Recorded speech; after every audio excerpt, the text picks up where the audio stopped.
ये व्यर्थ के बकवाद करने वाले लोगों से मत मिलो, व्यर्थ के बकवाद करने वाले लोगों की तरफ मत देखो, ये क्या कह रहे हैं, क्या बोल रहे हैं। और तुम भी व्यर्थ का बकवाद मत करो। अपने समय को कीमती मान करके निरंतर प्रिया प्रीतम का नाम जप करो, उनके गुण लीला गाओ, उनकी सेवा में रहो। कभी प्रपंच की बातें, कभी प्रतिष्ठा का चिंतन, कभी नाना प्रकार के मान सम्मान का चिंतन, ये घुसने ना पावे हृदय में। बहुत सावधान रहना चाहिए साधक को। ऐसी बातें देखो मत, ऐसी बातें सुनो मत जिससे तुम्हारा हृदय उद्विग्न होकर प्रभु का चिंतन छोड़ दे। बंद करो अभी। अन्य लोगों के संग का त्याग कर दो, जो भगवत विमुख वार्ता करते हैं, संत निंदा करते हैं, दूसरों की निंदा करते हैं। कुछ हाथ नहीं लगता, ये लोग दुर्गति को प्राप्त होने वाले हैं। भक्तन निंदा अति बुरी भूल करे जिन कोय, किए सुकृत बहु जन्म के छिन में दारे खोए। पर निंदा के किए ते नहीं, आवत नहीं कछुआत, मूर्ख पर्वत पाप को ले चल अपने साथ। तो अलम कश्यापि संगत्या, ऐसा संग मत करो जिनके पास बैठने से भक्त निंदा, जन निंदा, भगवत निंदा हो। ऐसे से दूर रहो। अलम बंद कर दो ऐसे लोगों का संग।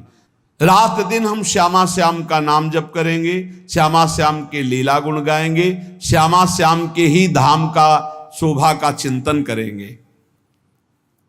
जब तुम अपना जीवन श्यामा श्याम के चरणों में न्यौछावर कर दोगे तो पूरा भार श्यामा श्याम ले लेंगे और तुम्हारे हृदय में मस्ती आ जाएगी। जो ऐसा निश्चयी होता है, दृढ़ निश्चयी, उसके अंदर दृढ़ विश्वास, तो उसके हर समय भगवान की स्फूर्ति होती रहती है। भारी प्रतिकूलता में भी भगवान का सानिध्य अनुभव होता है।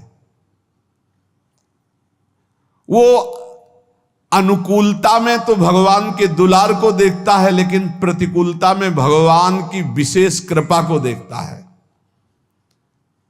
ये संयोग, ये वियोग, संसार की ये द्वंद्वमयी वृत्तियां भक्तों के हृदय में नहीं चुभती। आए की हुज्जत नहीं, गए की तलाश नहीं, क्योंकि नित्य संयोग भगवत स्मृति के प्रभाव से प्रभु का रहता है। शोक, विषाद बहुत ध्यान देने योग्य विषय है।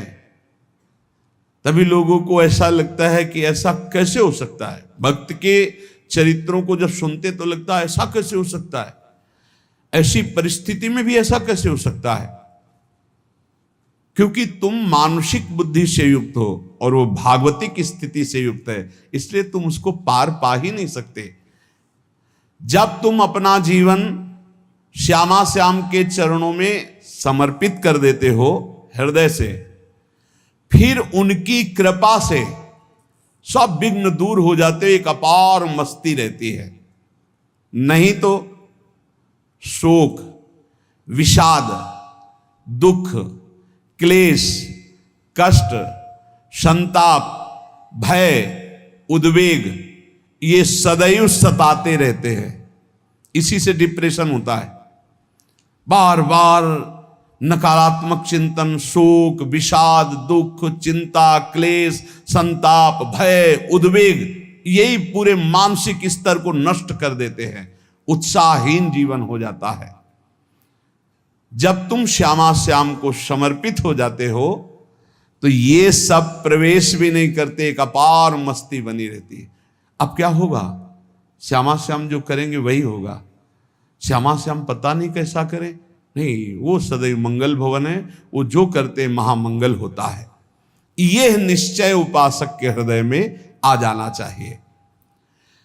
इसलिए अपना सारा मन, सारी बुद्धि, सारा जीवन, प्रत्येक श्वास प्रभु को अर्पण कर दो, फिर देखो तुम निहाल हो जाओगे। दुख, शोक, विषाद, क्लेश, कष्ट, संताप, भय, उद्वेग, ये उसी को व्यापते हैं जिसने अपने जीवन को प्रभु के चरणों में अर्पित नहीं किया। इसलिए तुम अपना सारा मन, सारी बुद्धि, सारा जीवन, प्रत्येक श्वास केवल प्रभु को अर्पित कर दो, फिर देख लेना। श्वास कैसे अर्पित की जाती? राधा राधा राधा। बुद्धि कैसे अर्पित की जाती? एकमात्र निश्चय कि भगवत सुख ही सुख है, ये जागतिक सुख सुख नहीं, ये दुख है, ये ऐसा दलदल है जिससे आज तक कोई नहीं निकल पाया। सारा मन, हम मन से केवल प्रभु का मनन करें, बार बार मन को संसार से हटा के नाम में, रूप में, लीला में, धाम में लगाएं। बहुत प्रसन्नता हो जाती है उस उपासक के हृदय में जो अपना मन बुद्धि प्रभु के चरणों में अर्पित कर देता। भगवान ने तो इसको बहुत उत्तम स्थिति बताया है कि मेरे से कभी वो अलग हो ही नहीं सकता यदि मन बुद्धि अर्पित कर दिया। मय्येव मन आधत्स्व मयि बुद्धिम निवेशय, तो निवश्य मय्येव अत ऊर्ध्वं न संशया। बिल्कुल संशय नहीं, वो मेरे में ही निवास करेगा जिसने मन और बुद्धि अपनी मेरे में अर्पित कर दी। बहुत प्रसन्नता रहेगी उस उपासक के जीवन में जो अपने आप को मन बुद्धि सहित प्रभु के चरणों में समर्पित कर दिया है। भगवान का आश्रय लेने वाले की पहचान है हर परिस्थिति में प्रसन्न रहना। देखो आप भगवद आश्रित हो कि नहीं, देखो अनुकूल परिस्थिति में तो सब प्रसन्न रहना, लेकिन प्रतिकूल परिस्थिति में प्रसन्न रहना ये भगवान के भक्तों का लक्षण है। हर परिस्थिति में प्रसन्न रहना ये भगवान के भक्तों का लक्षण है। आनंदगन भगवान का आश्रय मिलते ही आनंद छा जाता है हृदय में। उनके पास आनंद का अभाव होता ही नहीं है। जैसे सूर्य का प्रकाश उदय होते ही सूर्य का प्रकाश संपूर्ण अंधकार को नष्ट कर देता है, ऐसे ही भगवान का संपूर्ण आश्रय लेते ही सब दुख चिंता शोक नष्ट हो जाते, आनंद ही आनंद। तुम भगवान के मंगलमय रूप को नहीं जानते हो, पर उनके मंगलमय भाव को, विधान को मानना शुरू कर दो। जो भी होता है मंगलमय होता है। हमने जीवन में देखा है,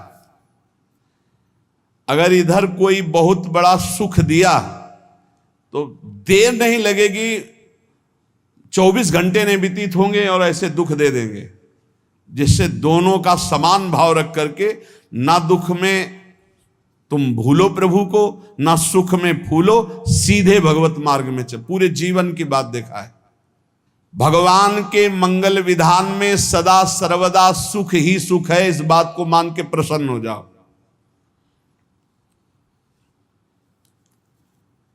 जब भगवान का भजन करने वाले की तन्मयता बढ़ती है भजन में,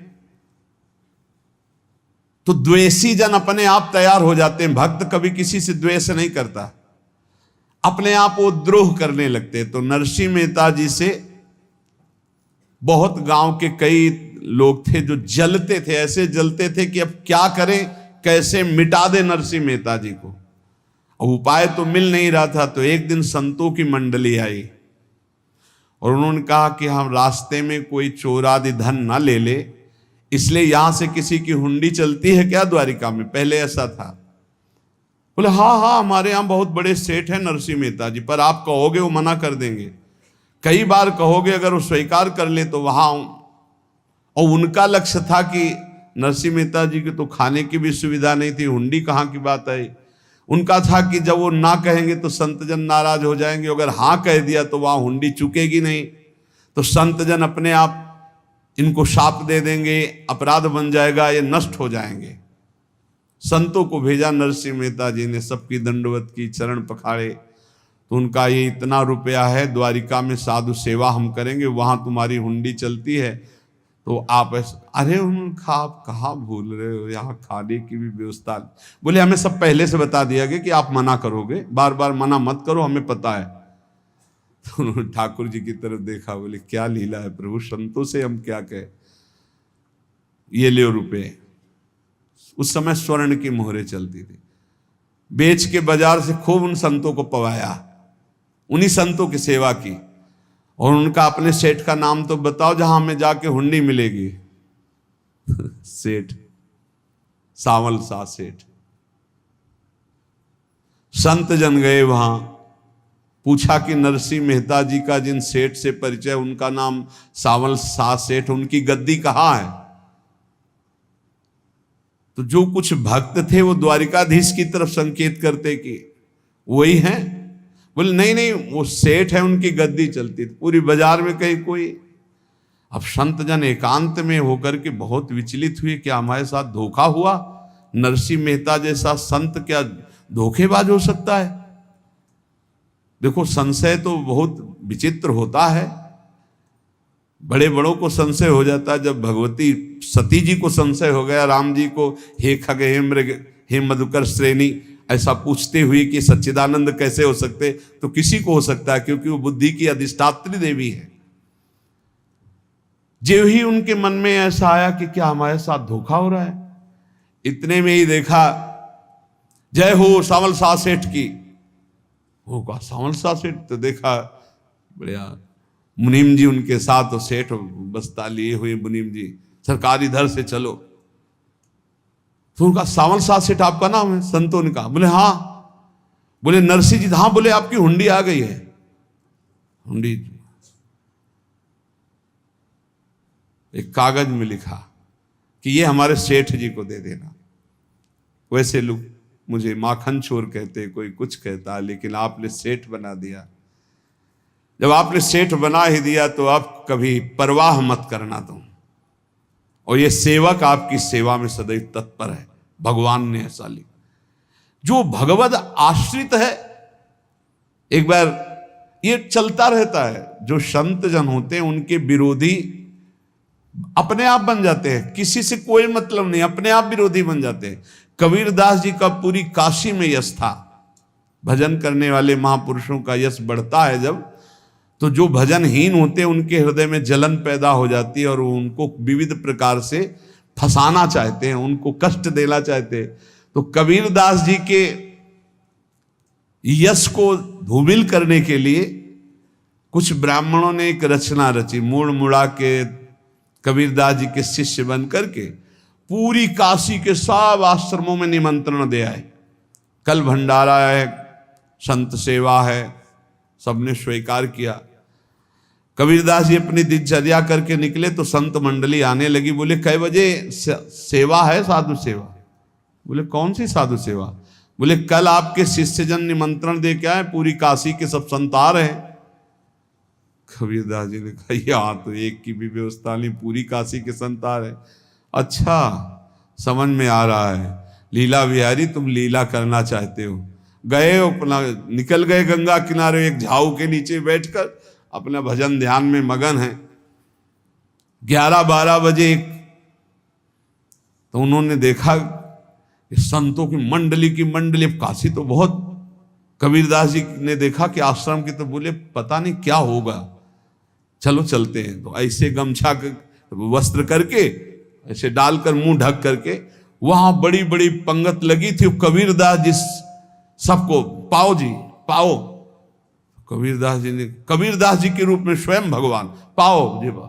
कबीरदास जी ने कहा अच्छा, जब स्वामी परस रहे तो हम भी बैठ के पा ले। तो जब उसी पंगत में बैठ गए अपना कपड़ा ढक करके, और जब मोहरे की दक्षिणा दे रहे थे सब लोग कि वाह कबीरदास जी ने आज तो साधु से। सबको जब कबीरदास जी के सामने आए तो ऐसे मुंह ढके, बोले देखो जो मेरा होता है उसे मुंह छुपाना नहीं पड़ता, मुंह ढकला नहीं पड़ता। लो दक्षिणा, तुम भी दक्षिणा लो। कबीरदास जी को कबीरदास जी दक्षिणा दे रहे, और वो कबीरदास जी है भगवान, और ये पाले वाले कबीरदास जी है भगवान के जन।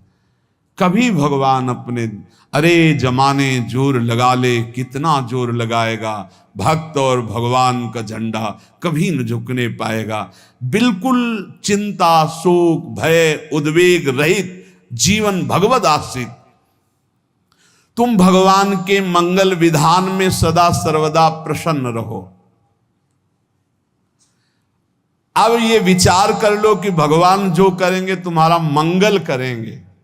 अब थोड़ा ऐसा बीच में लगता है कि अमंगल हो रहा है क्या, लेकिन पक्का समझो बहुत बड़ा मंगल उनका विधान होता है। बहुत ही उत्तम मंगल होता है भगवान के शरणागत का। भगवान हमारे विचारों वाले नहीं हैं, हमारे विचार प्राकृतिक है, भगवान के विचार चिदानंदमय हैं। वो अपने विचार से हमारा मंगल करते हो, हम अपने विचार से मंगल चाहते हैं। भगवान के विचार से मंगल ही हमारा होगा, इसलिए कभी हमको चिंता शोक भय नहीं करना चाहिए। भगवान की ओर से कभी तुम्हारे लिए ऐसा विधान नहीं होगा कि तुम दुखी हो जाओ, बस तुम्हारी सोच हो सकती है, उसका परिणाम बहुत मंगल होगा।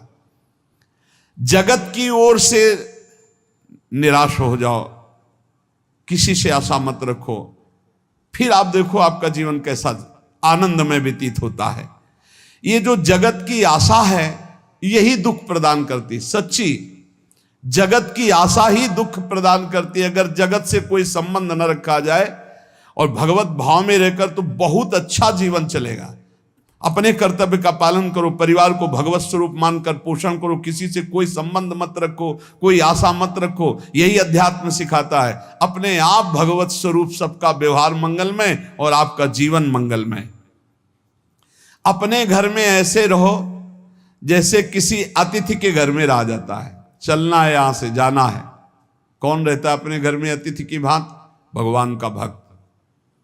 जाना है यहां से, अपनी प्रिया प्रीतम के पास जाना। ये हमारा घर नहीं है, यहां तो हम समय व्यतीत कर रहे हैं, अपनी आयु व्यतीत कर रहे हैं भगवत आराधना करते हुए। हमें जाना है प्रिया प्रीतम के पास।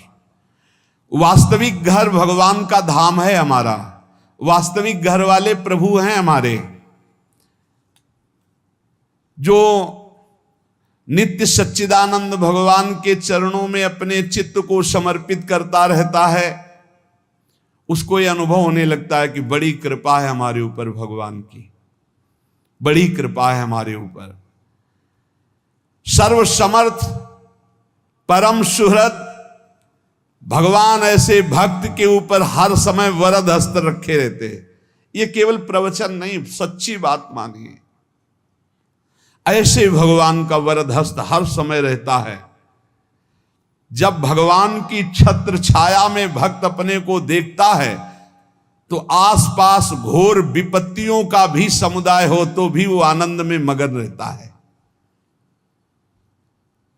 हर हालत में आनंदित रहना ये भक्त का स्वभाव है। भगवान ऐसे भक्तों को प्यार करते हैं जैसे कछुआ अपने अंडे को बाहर रख आवे और रात दिन उसका चिंतन करे। जब भक्त भगवान को समर्पित होता है तो भगवान रात दिन उसकी ऐसे चिंतन सुरक्षा करते हैं। अभय, ये दैवी संपदा का पहला गुण है। ये भगवान के शरणागत पर जागृत हो जाता है, वो भयभीत नहीं होता, किसी भी उससे भयभीत नहीं होता। यही डरप हरिवंश हित, जिनो भ्रमय गुण सलिल पर। इस डर से डरते रहना चाहिए कहीं गुण रूपी पानी में फिसल न जाए, नहीं तो गलती हो सकती है। साधक सावधान रहे। ये अभय दैवी संपदा का सबसे बड़ा गुण है। जो भयहारी भगवान की शरण में आ जाता है तो उसके अंदर ये अभय प्रकट हो जाता है।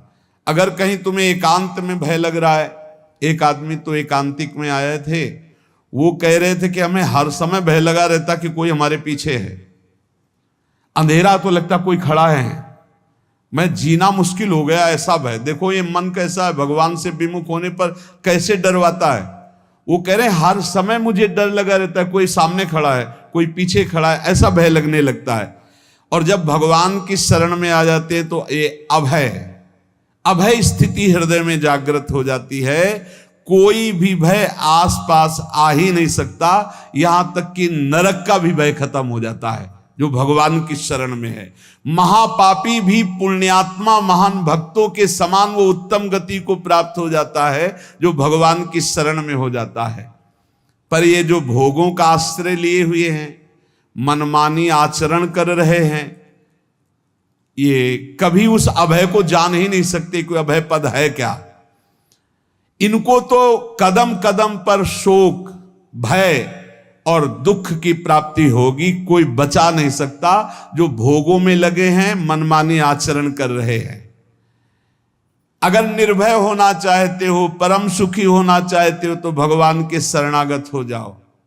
सारे जगत को अभय दान देने वाले भगवान हैं। भगवान का एक प्रण है, मम पन शरणागत भयहारी। जो मेरी शरण में आ गया उसके भय का मैं नाश कर देता हूं। साधना में अवस्था मन की मानी जाती है कि आप कितने अच्छे साधक हैं।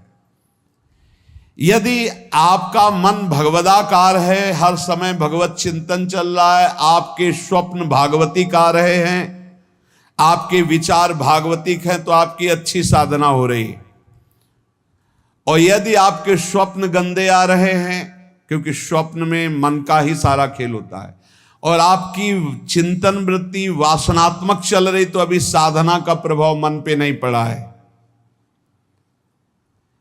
जिसका मन हर समय भगवत चिंतन करता रहता है, वो जीते जी जीवन मुक्त हो जाता, अनुभव होता है। जैसे किसी ने कहा कि हमें कैसे पता चलेगा कि हमारा काम हो गया है, तो जैसे आप भोजन पा लेते हैं तो किसी दूसरे से गारंटी थोड़ी लेनी होती कि हम छक गए हैं क्या, आप जरा बताना हम छक गए हैं क्या। नहीं, अपने हृदय में आ जाता है कि अब मैं तृप्त हो गया। ऐसे ही अपने हृदय में आ जाता है कि मेरा काम हो गया, अब मेरा जन्म नहीं होगा। ये हृदय में आ जाता है, अपने आप अनुभव में आ जाता है। जब स्वरूप बोध होता है तो किसी और से सलाह थोड़ी लेनी होती है, वो अपने आप अनुभव में आ जाता है। हाँ, यदि गुरुदेव का वर्ण नहीं किया है तो फिर आपको किसी न किसी गुरु से प्रमाणित करवाना पड़ेगा। और अगर गुरुदेव का वर्ण किया है तो वही मंत्र, वही नाम, वही गुरु शरणागति आपको अंदर से पुष्ट कर देगी कि आपका काम हो गया है। विषय चिंतन करता हुआ मन विषय आसक्ति को प्राप्त होता है। विषय आसक्ति को प्राप्त हुआ मन बार बार जन्म मरण और नरक को प्राप्त होता है। बस ये विषय चिंतन हटाना ही प्रमुख कर्तव्य साधना का है। बार बार मन को विषयों से हटा करके प्रभु के नाम में लगाओ, प्रभु के रूप में लगाओ, प्रभु की लीला में लगाओ। जहां भगवान प्रकट होते हैं वहां परमानंद की बाढ़ आती है। पर ये ध्यान रखें, गुलाब का फूल कांटों में खिलता है, उसकी सुगंध लेनी, फूल लेना है तो कांटों से बचाकर।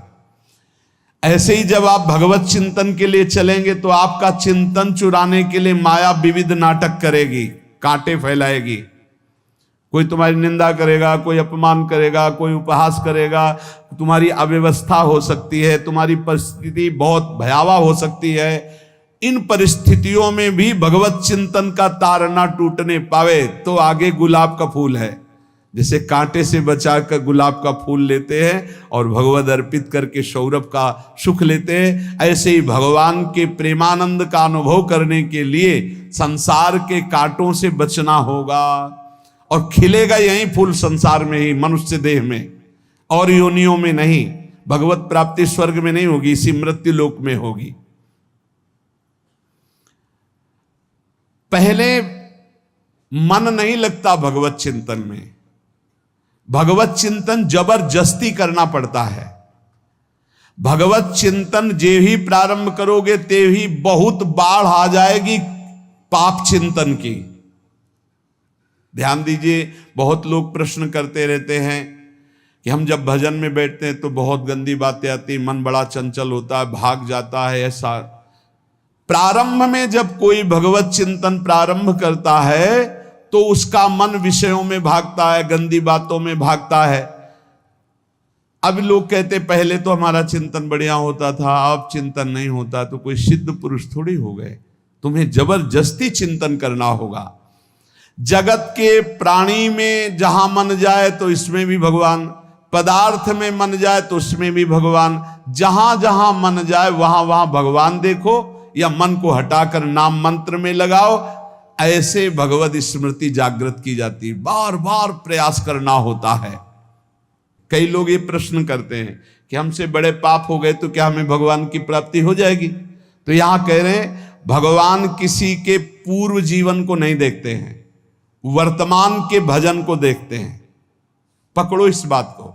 अगर वर्तमान में आज आप सुधर गए हो, नाम जप कर रहे हो, तो आप भक्त हो। ये गीता जी में भगवान ने कहा, अपिचेत सुदुराचारो भजते माम अनन्य भाग साधुरेव समन्तव्या सम्यक व्यवसिता। ऐसा बहुत दुराचारी पहले रहा है, बाद में उसके मन में आ गया कि भगवान के सिवा हमारा कोई कल्याण करने वाला नहीं, हमारा कोई नहीं। तो भगवान कहते हैं मैं उसे साधु ही मानता हूं, उसे साधु बना देता हूं।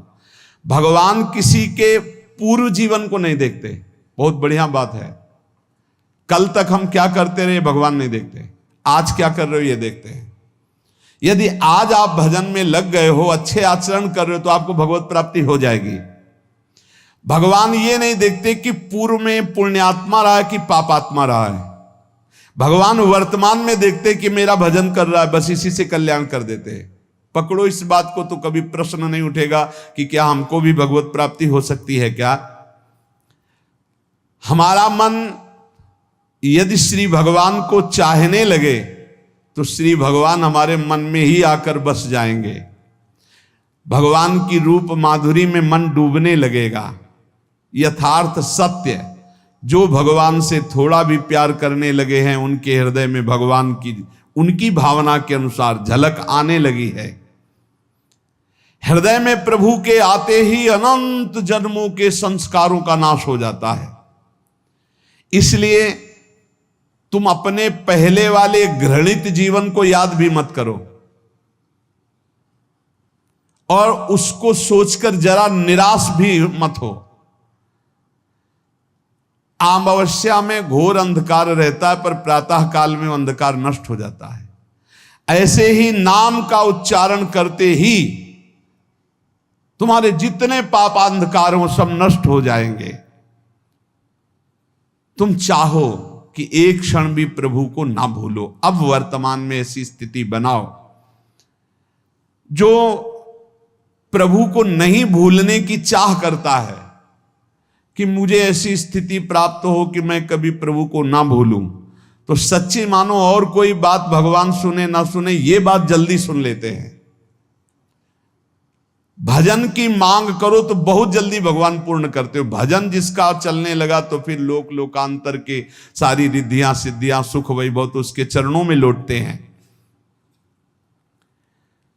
जब हम प्रभु से प्रभु का स्मरण न मांगकर भोग मांगते हैं, तभी हमारा भजन रुक जाता है, भजन नहीं चल पाता। यदि हम प्रभु से केवल भजन मांगे तो विश्वास करो ब्याज में सब हो जाएगा। मूल भजन तो आपका बचेगा ही, ब्याज में लोक लोकांतर के भोग आपके चरणों में लुटते घूमेंगे। आप भजन करके तो देखो।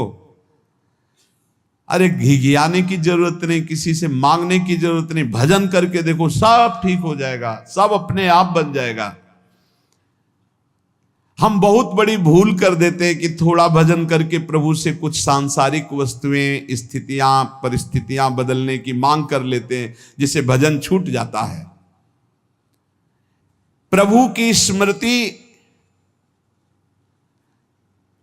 इतनी महान है कि जिन्होंने बैर भाव से प्रभु का स्मरण किया उनको भगवान की प्राप्ति हो गई।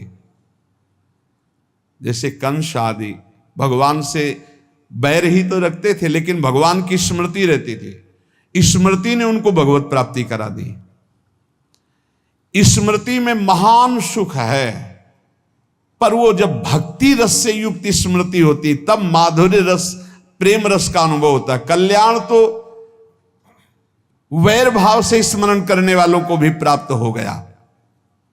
यदि आप भक्त हो और ये चाहते हो कि आपकी भागवती की स्थिति बहुत जोर की हो, तो हम आपसे प्रार्थना करते हैं कि रोज प्रभु से एक ही बात मांगिए, मुझे अखंड स्मृति दीजिए।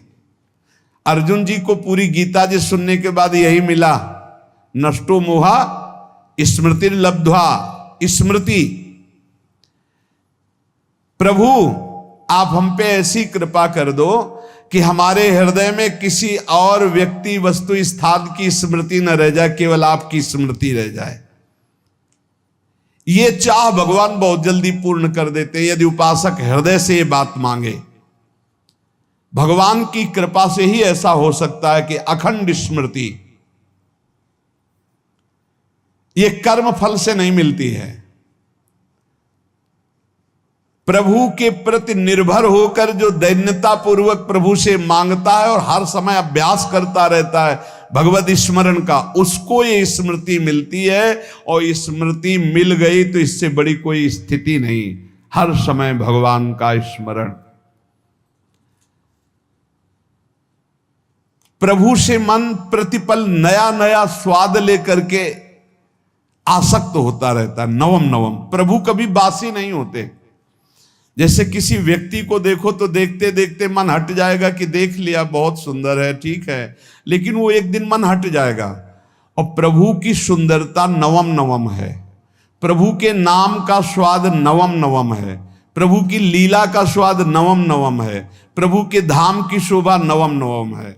जैसे आचार्य महाप्रभु हरिवंश चंद्र जी कहते, नयो नेह नवरंग नयो रस नवल श्याम वृषभानु किशोरी, नव पीतांबर नवल चूनरी, नई नई बूंदन भींजत गोरी, नव वृंदावन हरित मनोहर, नव चातक बोलत मोर मोरी, नव मुरली जो मल्हार नई गति, सब कुछ नया। तो नवम नवम प्रभु प्रतिपल नवम नवम प्रभु का रूप, प्रियाजू का नवम नवम, अबहीं और अबहीं और अबहीं और है। तो कहते हैं जब मन निरंतर स्मृति में डूबता है तो जब प्रभु की रूप माधुरी प्रकाशित होती तो ऐसी नवम नवम कि कभी ये नहीं होता कि रूप बासी हो गया। ये वही रूप है जो हमने अभी देखा था, नवम नवम। इसलिए आनंद की उफान आती रहती है उपासक के हृदय में। ऐसी प्रियता, ऐसा आनंद बिना भजन के नहीं अनुभव में आएगा। इसलिए तुम विश्वास करो, तुम्हें बहुत सुंदर सुख मिलने वाला है, आगे अपार सुख मिलने वाला है। ये थोड़ा दुख का समय काट लो, जब तक जीवन है ये दुख सुख की लहर आती रहेगी, आप इसको सह जाओ, आगे बहुत आनंद है, विश्वास मान लीजिए, बहुत आनंद है। जो ये विश्वास कर लेता है वो प्रभु के मार्ग में चलकर प्रभु को प्राप्त कर लेता है। नहीं तो इतने रोड़े हैं कि आप ऊब जाओगे, बहुत रोड़े हैं। जो प्रभु के मार्ग में चलता है तो माया के बहुत से पार्षद अपना प्रभुत्व दिखाने उनके पास आते हैं, महिमा अपनी दिखाने, पर वो किसी वस्तु स्थिति अवस्था प्राणी पदार्थ का प्रभाव स्वीकार ही नहीं करता, क्योंकि भगवत स्मृति परायण है, भगवान की कृपा पर विश्वास है, इसलिए उसको कोई फंसा नहीं पाता। वो नित्य निरंतर प्रभु से घुला मिला रहने के कारण उसकी मस्ती में कोई फर्क नहीं पड़ता। माया का प्रभुत्व रखने वाले उसे फंसाने की चेष्टा करते हैं, पर उस पर किसी का असर नहीं होता। वो कहीं लिप्त नहीं होता, वो कहीं दुखी सुखी नहीं होता, वो हर समय प्रसन्न रहता है। तुम देखो, हर समय प्रसन्न रहते हो? यदि नहीं तो तुम किसी व्यक्ति वस्तु का आश्रय लिए हुए, प्रभु का नहीं। अगर हां तो हर समय प्रभु का स्मरण चलना चाहिए, हर समय प्रभु के आश्रित हो, फिर देखना ये आनंद, ये प्रसन्नता क्या रूप रखती है। बड़े बड़े मस्त संतों को देखा, मस्त ऐसे उन्माद में मस्त है, उस सुख के लिए ललचाओ। कब तक जन्मते मरते रहोगे, कब तक बार बार दुख भोगते रहोगे, कब बड़ा प्रपंच है ये। भगवान का स्मरण परम पुण्यात्मा पुरुष का हृदय माना जाता है, बहुत पवित्र हृदय, बड़ा पुण्यात्मा हृदय जिसमें भगवान का स्मरण। भगवान का विस्मरण पापात्मा पुरुष, भयानक विपत्ति दुर्भाग्य आते हो। सुदृढ़ निश्चय करो, अब हम भगवान के स्मरण में अपना समय व्यतीत करेंगे। मेहनत करो, कार्य करने के लिए कोई मना नहीं, आप नौकरी करो, किसानी करो, व्यापार करो, पर अंदर अंदर भगवत स्मृति, भगवत स्मृति ही सबसे बड़ी स्थिति है। अब चाहे हम जीवित रहें, चाहे हमारे मरण जैसी विपत्ति आ जाए, चाहे सब हमसे हट जाए, चाहे सब हमको नमन करें, अब हम दृढ़ निश्चय करके केवल भगवान के स्मरण करते हुए इस संसार के बीच समय व्यतीत करेंगे। अब हम चूकने वाले नहीं। ये नियम लीजिए, चाहे जीवन रहे या ना रहे, चाहे मरण जैसा कष्ट आ जाए, चाहे सब वियोग हो जाए, सब चले जाए, चाहे सब संयोग हो जाए, सब नमन करें, अब हम प्रभु का स्मरण नहीं छोड़ेंगे।